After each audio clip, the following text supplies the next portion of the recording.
अस्सलाम वालेकुम, मैं हूं आसिफ सुमरो। आज आप लोगों के साथ एक जुगाड़ मैं शेयर करने लगा हूं जो कि मैंने किया है।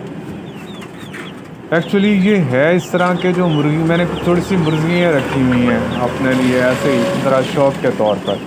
तो ये जो मुर्गी हैं, जब मैं इनको दाना डालता था, पहले प्लास्टिक का एक बर्तन रखा हुआ था, तो ये क्या करती थी कि उस पर चढ़ के उसको नीचे गिरा देती थी, और जो दाना होता था, जो इनकी फीड होती थी, उसको भी ये पंजा मार के नीचे गिरा देती थी और ज़ाय कर देती थी। फिर मैंने ये इस तरह किया कि मिट्टी का एक बर्तन लिया ज़रा भारी, वो उसमें मैंने इनको फीड डालना शुरू की। तो ये क्या कर देती थी, उस मिट्टी के बर्तन के अंदर खड़ी हो जाती थी और उसी के अंदर मतलब वो बीट कर देती थी, और वो जो खुराक होती थी, इनकी जो फीड होती थी, वो ख़राब हो जाती थी।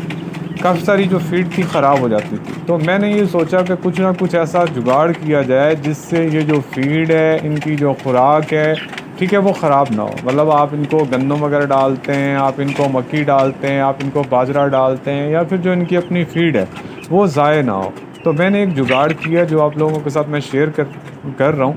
आप इसमें देखेंगे कि ये प्लास्टिक की बोतल हैं, ये तकरीबन हर घर में पड़ी होती हैं। आप अगर इनको इस तरह, जैसे कि सामने नज़र आ रही हैं, अगर आप इस तरह इनको फिक्स कर दें, ठीक है, एक बोतल जो है वर्टिकल शेप में, मतलब ऐसे खड़ी, और दूसरी जो है वो मतलब के काट के आप उसको नीचे लिटा के उसके नीचे आप ये लगा दें, तो होगा इस तरह के। जब ऊपर वाली बोतल में आप क्या करेंगे कि जो खुराक होगी, जो इनकी फीड होगी, जब वो आप डालेंगे तो वो नीचे जो है दूसरी बोतल है उसमें नहीं जाएगी, ठीक है, उतनी ही जाएगी जितना वो जो चूज़े हैं या मुर्गी हैं वो जो चूंच मारेंगी। जैसे जैसे वो चूंच मारेंगी उसकी साइड पे, तो वो खुराक निकलना शुरू होगी।